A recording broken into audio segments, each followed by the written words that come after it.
یہ ذمہ داری میرے اوپر آ گئی ہے، دین میں کوئی کمی پیشی ہو میں زندہ رہوں، یہ چیلنج ہے حضرت صدیق اکبر کی طرف سے پورے عالم کفر کو۔ اللہ کے نبی کے پیارے صحابی کھڑے ہوتے ہیں اور کہتے ہیں کہ میرے جی اس دین میں کوئی کمی پیشی نہیں ہو سکتی۔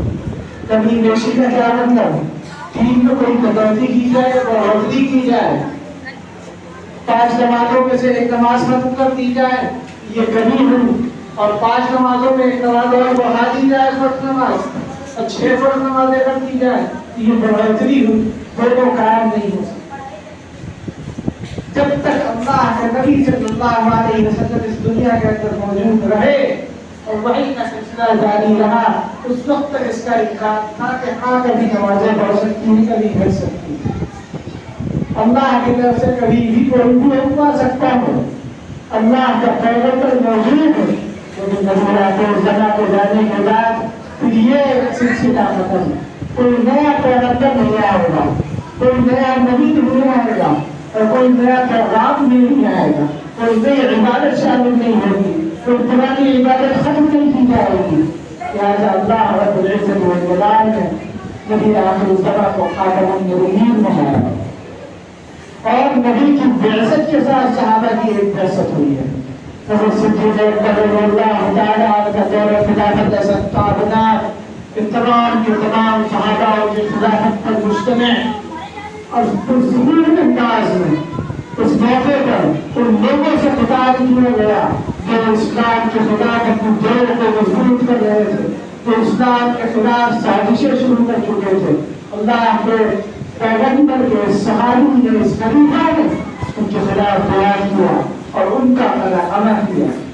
حضرت صدیق اکبر کا دور ختم ہوتا ہے، فاروق اعظم رضی اللہ تعالیٰ عنہ کا دور شروع ہوتا ہے۔ یہ 10 سالہ دور حضرت فاروق اعظم کا ایسا تابناک دور ہے، خلافت راشدہ میں بھی اس کی مثال ملنا مشکل۔ حضرت صدیق اکبر کے بعد ہے حضرت فاروق اعظم، لیکن ان کے دور میں اسلامی ریاست کو ایسی وسعت ملی کہ اس کے حدود جزیرۃ العرب سے نکل کر شام تک پہنچ گئے، بیت المقدس مسلمانوں کو منظور ہے، مسجد اقصی مسلمانوں کو زیر نہیں، اور مصر اور شام کے مختلف علاقے حضرت فاروق اعظم رضی اللہ تعالیٰ عنہ کے ہاتھ میں، یہ سب وہ علاقے جو مسلمان ہو چکے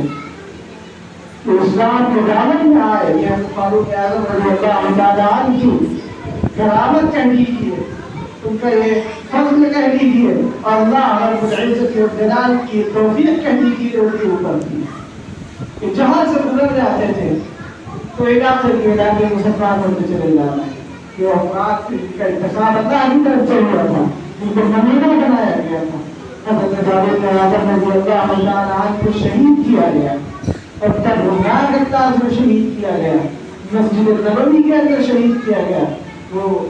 دعا کیا کرتے تھے اللہ رب العزت والجلال سے، کہا کرتے تھے کہ اللہ میں آج سے شہادت مانگتا ہوں،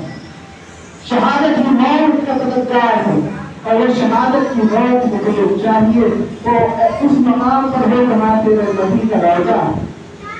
جہاں تیرے نبی کا شہر ہے، اس شہر کے اندر مجھے وہ شہادت چاہیے۔ اللہ رب العزت نے پوری دعا روح قبول فرمائی۔ اتنی زیادہ قربت اللہ کے نبی صلی اللہ علیہ وسلم سے ان کو تھی کہ انہوں نے انتقال سے پہلے اپنے صاحبزادے کو بھیجا حضرت عائشہ کے پاس، اور کیا کہا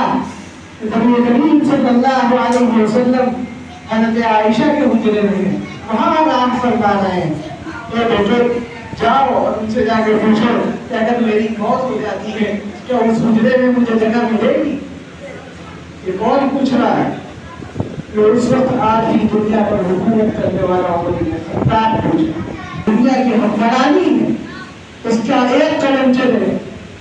تو اس دنیا کے اندر قیامت قائم ہو جائے، تو کیا کہہ رہا ہے کہ جاؤ عائشہ سے پوچھو کہ ان کے حجرے میں مجھے جگہ ملے گی؟